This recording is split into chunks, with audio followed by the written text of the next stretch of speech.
Warning, this podcast episode contains mature themes and content that may be unsettling and triggering for some audiences. Listener discretion is advised.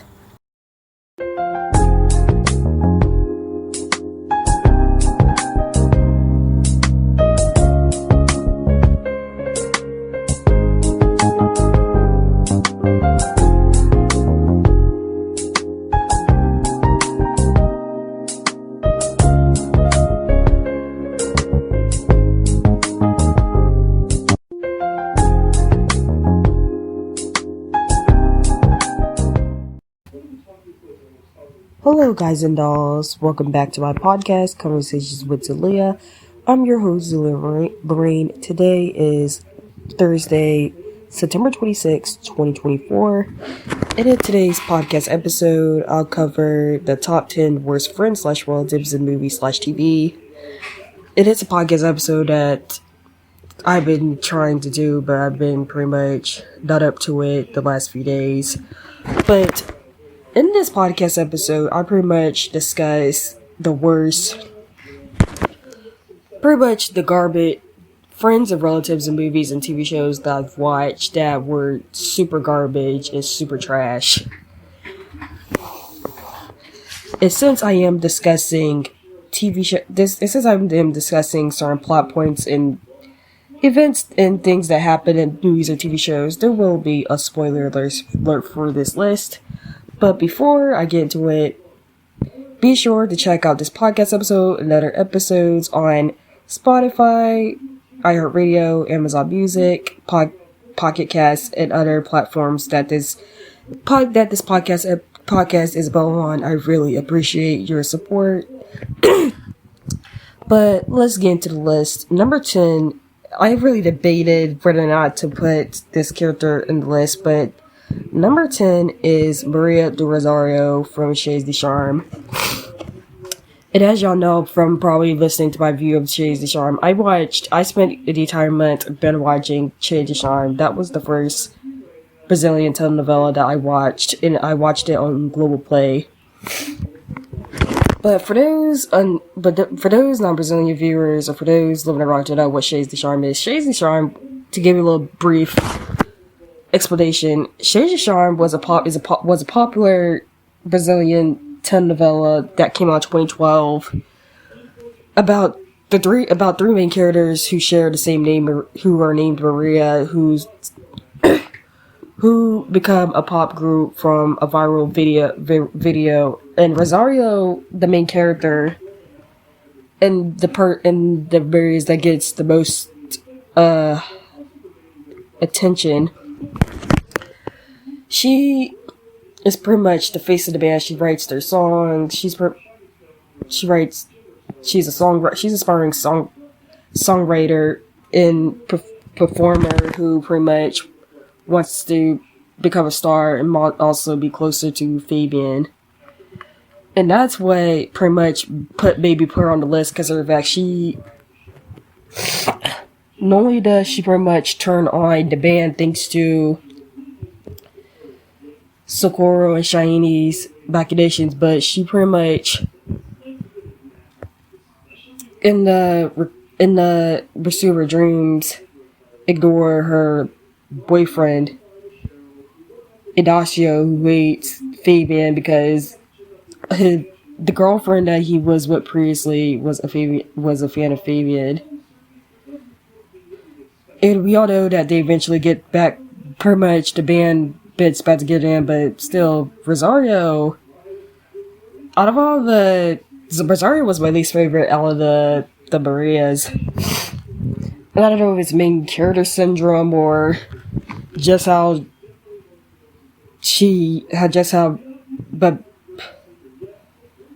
much she was in her dreams, but I don't know, that may be an idiot reason to put Maria de Rosario at the bottom, but it is what it is. Number 9 is Moesha. Moesha was a TV show I watched that came out in the 90s that I watched when it was rerun on networks like Up, which is now GMC, which is now Up, and a bug at the Darkworks. And recently a lot of people, they're kind of, we every time we rewatch an older show we used to watch, we always reevaluate the characters of the show, and people, and we're watching Moesha now. Moesha was a garbage friend. And the apple didn't fall far from the tree where her father Frank, who will be mentioned later. And to give you how much of a garbage friend she was jealous of Kim when she made it. She pretty much got chosen as a cheerleader. It was also a brat as well, like the episode where she refused Frank's gift of a car because it wasn't a lot more expensive car. Among her things is also how she long story short, Moesha is a trash friend in general, namely for her jealousy in the treatment of her friends. And also for pretty much being kind of like Frank in so many ways. To seriously like Frank in so many ways, which is why they tend to clash. And then number 8 is Mordecai from Regular Show. Mordecai used to be my favorite character growing up when watching Regular Show as a kid. And looking back, Mordecai was not a great friend at all. Considering how he treated Rigby. I never forget that episode where Mordecai...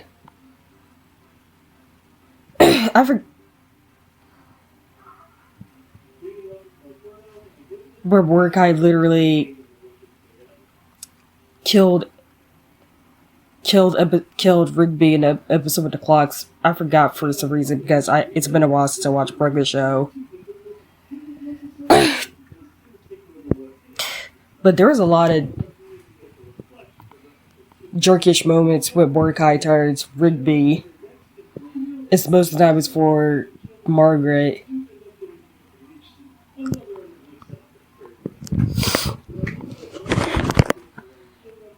In fact, when people discuss Mordecai and Maldy, they mainly discuss them for pretty much his horrible romantic choices.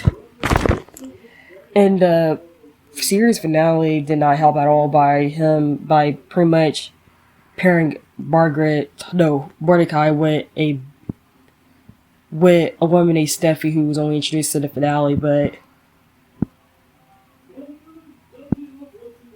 Mordecai is often portrayed as a straight man to Rigby, but there are occasions where he treats Rigby like crap. Like,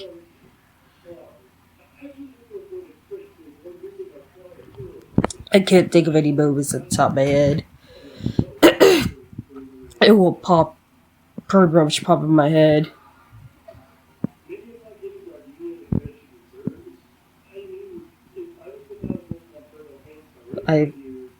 But overall,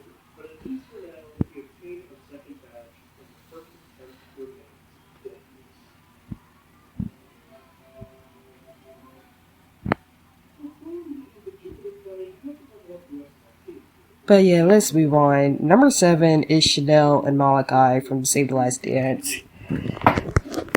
It was either yesterday or Tuesday, I was pretty much looking up Save the Last Dance, and when people discuss Save the Last Dance, they mainly discuss it for the cringy dancing from the Sarah character, but the one thing that people tend to overlook is how they tackle the interracial storyline, which, if you watch the whole storyline, everything about it seemed very often how they tackle it, but then again, considering who was involved with the movie, it makes sense. And they're the reason why Chanel and Malachi are on my list. Chanel and Malachi, they're very horrible Chanel and Mordecai, they're quite horrid friends to Sarah and Derek, respectively. Malachi even more so. with Chanel, but let's start with Chanel. Chanel pretty much is the girl that pretty much takes Sarah under her wing, taking her to the Steps nightclub, introducing her to hip hop dance and all that. But what kind of cemented Chanel as a horrible friend for me was when she literally sided with Nikki. When Sarah told Chanel how Nikki fought with her during gym over Derek. Because for those that don't remember the movie, Nikki picked a fight with Sarah because of Sarah dating Derek, and brought up and had nerve to state that it's always women like Sarah stealing the good black men from them while they're left with the bad boys. And Chanel was like, even though I don't agree with how Nikki handled it, I see her sentiment. Chanel was pretty much, by her side with Nick, she only sided with Nikki because she was projecting her own issues, namely her baby daddy being a deadbeat in her contentious relationship with her baby daddy. And Chanel only realized her mistake when Derek confronted her over it and revealed that Nikki cheated on him with another guy, which was the reason why Derek left her. And then Malachi is Derek's toxic friend who's pretty much trying to drag Derek into the criminal lifestyle, breaking up how Derek took the fall from him past. And luckily, Derek pretty much was supposed to join them on some drive-by tires of Rubber Gang, but Derek wound up pretty much chose to attend Sarah's audition instead of going with Malachi, which was a good decision because the whole drive-by goes wrong and Malachi gets arrested. And Malachi, the reason he's against Derek's relationship with Sarah is because Sarah is pretty much getting in the way of him influencing Derek. And side note, is it just me with the fact that Sarah's white father, who she's so estranged from, she refers to him by his first name, is so supportive of her relationship with Derek, while Chanel, Malachi, and Nikki aren't? Does that look suspicious to you? But anyways, Chanel and Malachi, even though Chanel eventually came around, Malachi is a toxic friend. And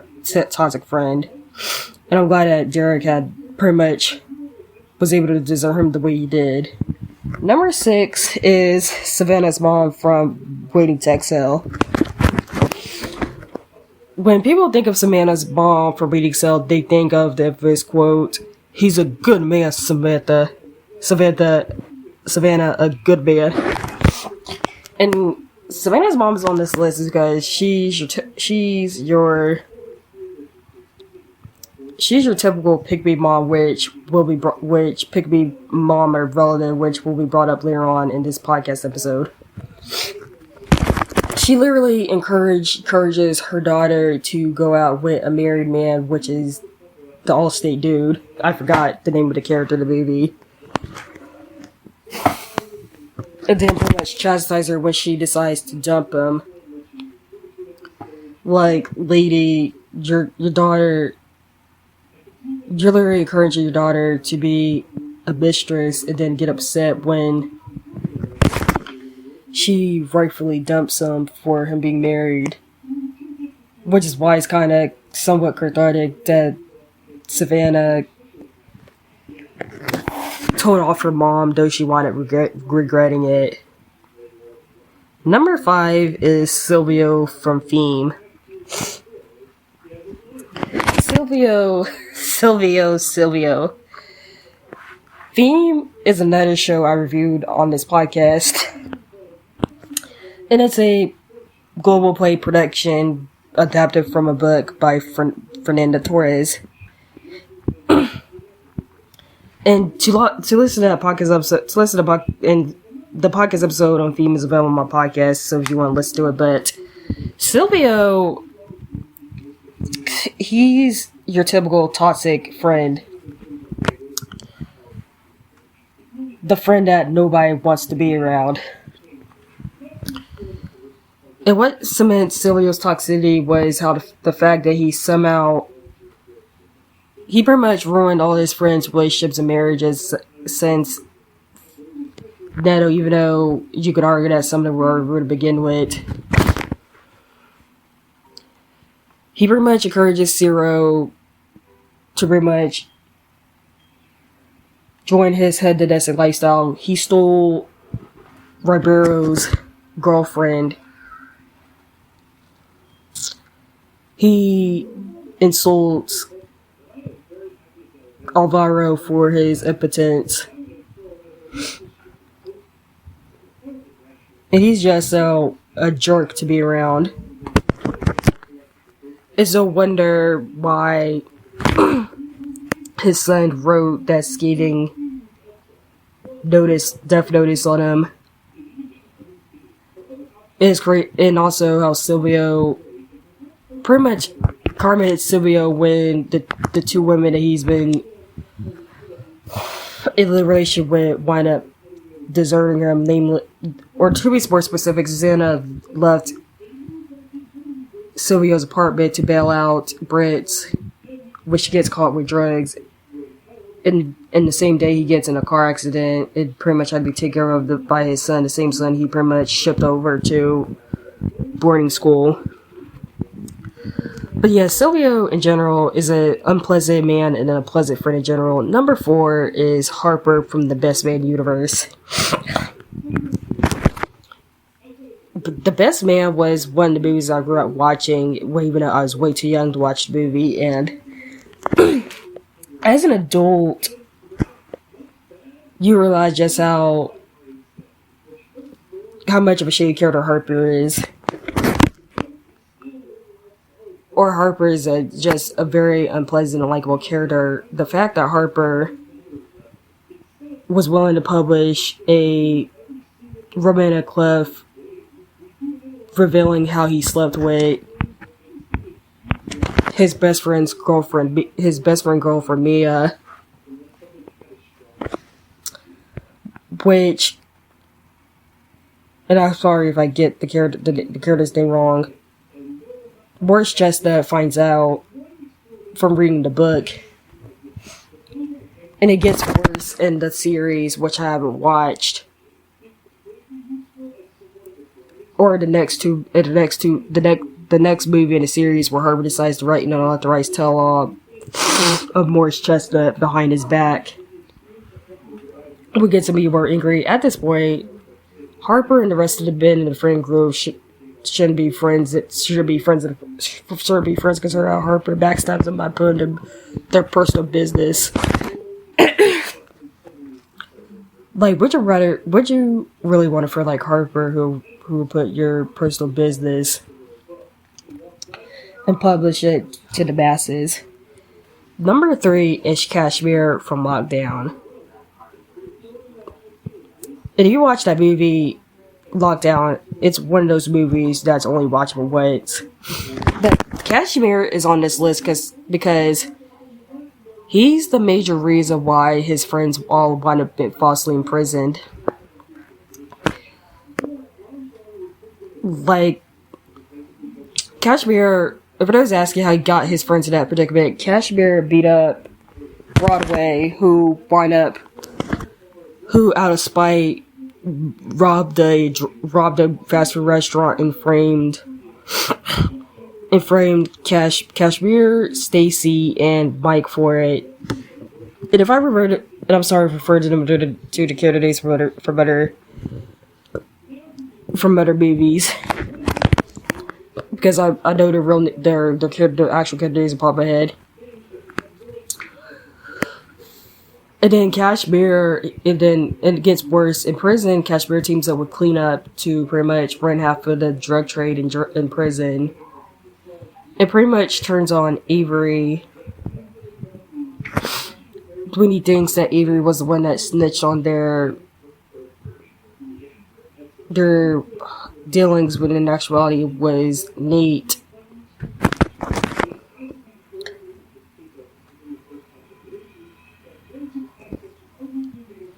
And then how he used Stacy, who at this point is drugged out and pretty much turned out from being violated by graffiti to pretty much kill graffiti. All in all, Kashmir is a horrible friend who is pretty much the reason why his friends wind up falsely imprisoned and they're suffering. Number 2 is Leah Walker from Empire.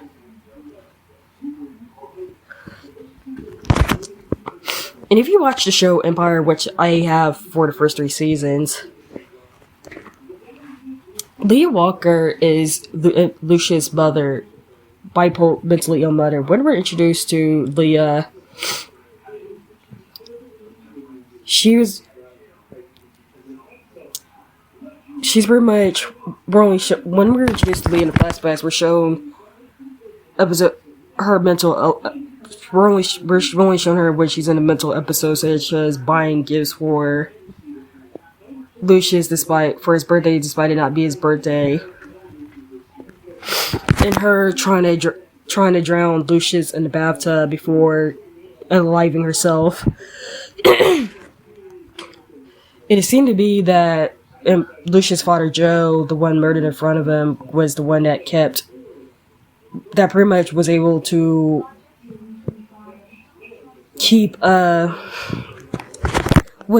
pretty much keep her from going off the ringer. And throughout season 2, we're led to believe that Leah unalived herself in front of Lucius until it's revealed, since Lucius takes Andre, who inherited his mom's mental illness, to her quote-unquote grave, and we're hear Leah kill herself. No, I mean unalive herself. Until it's revealed that she's actually still alive, just in a nursing home for the mentally ill. And as displayed by Andre when he pretty much introduces Leah to the family, Lucius had Vernon and Thirsty pay off the hospital pay off the nursing home she was at, just to pretty much keep quiet about her whereabouts. It is revealed what happened with Leah when after her suicide attempt. She didn't kill herself because there weren't bullets in the gun, but she wanted being mentally. But she was pretty much institutionalized, which pretty much quote killed her. Then, due to Reagan closing all the mental hospitals by repealing the Mental Health Care Act of '81, Leah winds up homeless and winds up homeless on the street and winds up bumping into Lucius, who at this point was married with Cookie, who already had Andre and Jamal, was seemed to be pregnant with Hakeem. And pretty much either when he was famous or before he became famous, Lucius pretty much put her in a home, because the timelines are consistent with the show. She was in the home for 21 years. She was in that home for 21 years, which would mean she was put in either 94 or 95. Which means that Lucius bumped her in the early 90s. Even after she pretty much got freed from the nursing home, she still caused it. She still resents Lucius, saying even blaming Lucius for causing her issues, saying how all her trouble started with his birth and all that. And then that's not even getting to how she killed Tariq, her long lost stepson, which a lot of it is pretty much resentment and revenge for Tariq getting her husband killed. But all the while, Leah Walker is considering, I think Empire did not do a great job portraying mental illness, but Leah's mental illness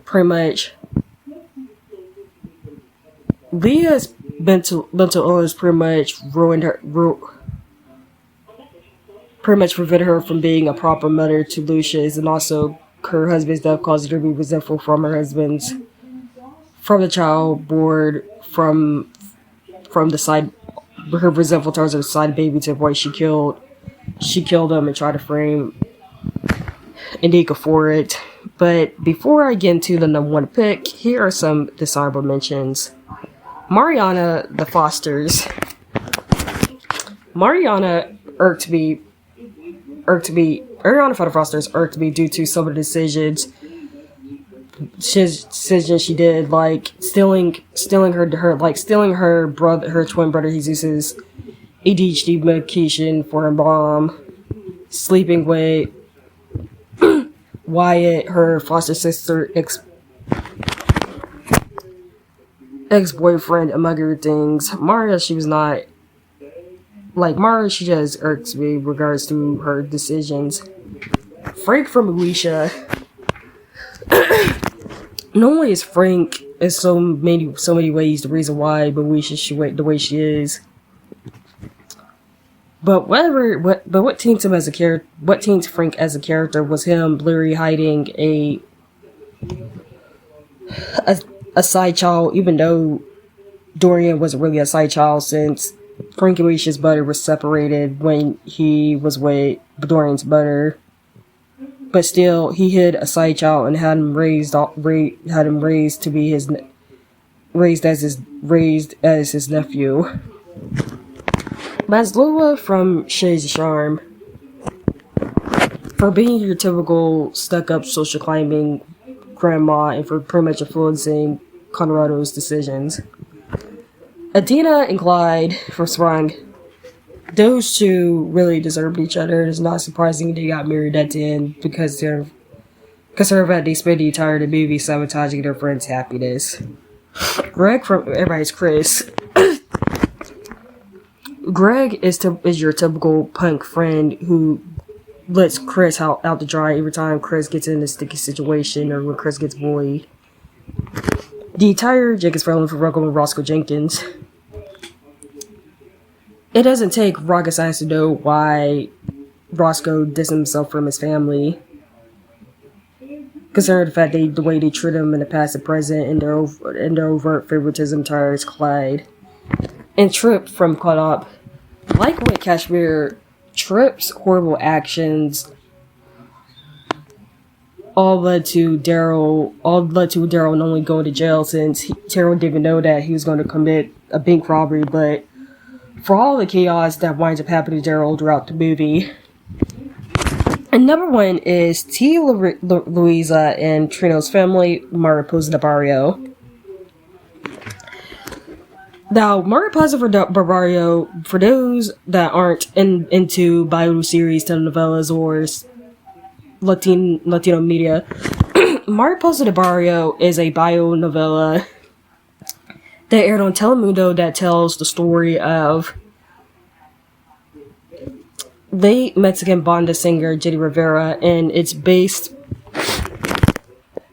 much based off her book and with testimonies from her family. And let me pre-warn people that want to watch Mariposa de Barrio. There's a reason why every episode has a content warning, since it's a very hard watch.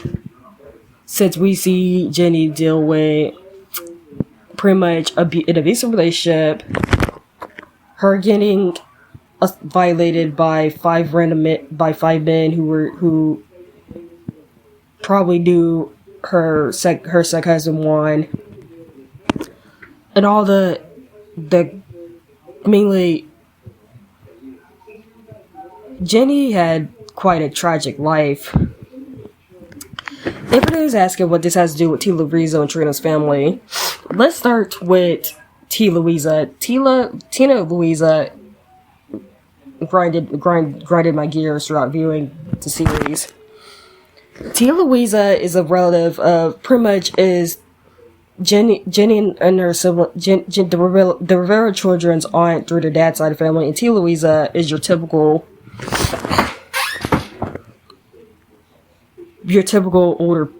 female pick-me.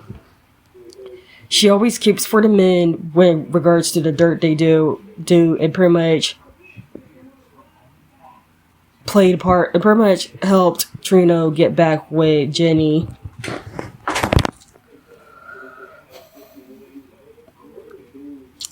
And even more, more equally worse is Trino's family, which consists of his mother and two sisters, and Trino's mom and Yolanda also grind my gears as well. They pretty much,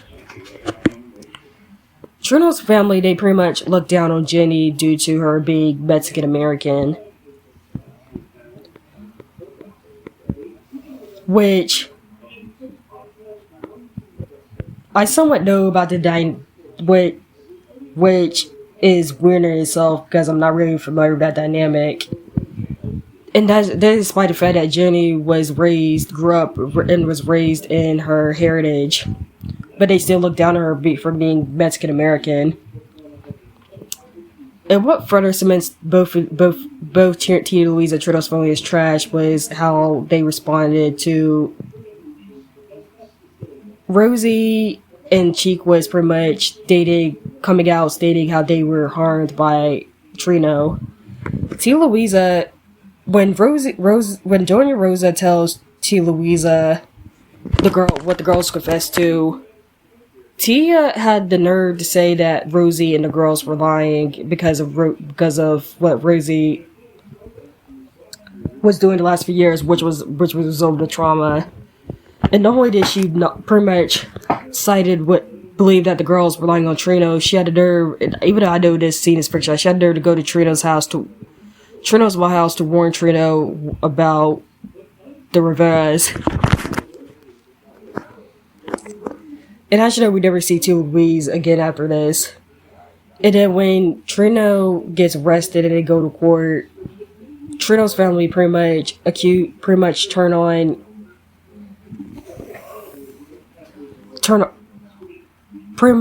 dislike them even more, even accusing them of being liars and not believing the girls despite the evidence proving what happened. And then even more so, during Chico's conversation with her siblings after the whole brawl, Jackie mentioned how when they used to spend Christmas with their dad's side of the family, their cousins would get the better gifts while she and the siblings split scraps, which is all that surprising considering the fact earlier in the series Trino's mom stated she will only claim the children of her daughters, which in itself that's a jerk move to pretty much treat your grandchildren like crap because of their mom being Mexican American. In fact, I would not be surprised if some sick way the reason why Trino harmed his sister-in-law and his daughters was due to them being Mexican American. Because there seemed to be this weird cultural divide between Mexican and Mexican Americans, which I'm not an expert to discuss that in. Let me know in the comments or someone that's listening to this podcast, please explain to me in the comments this whole sentiment. But yeah, Tia Louisa and the Marin family, they're trash.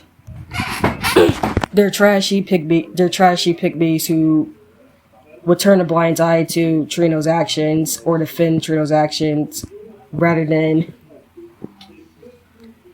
or defend Trino despite defend Trino as if he could do no wrong rather than realize how much of a POS he is.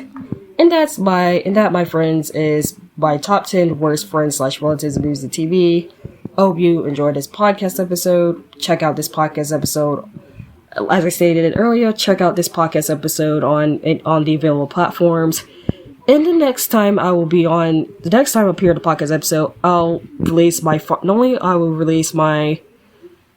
final listicle, which is top 10 worst love interests in movies and TV, but I'll also release my Latin Heritage Spotlight episode on Afro-Puerto Rican baseball player Roberto Clemente.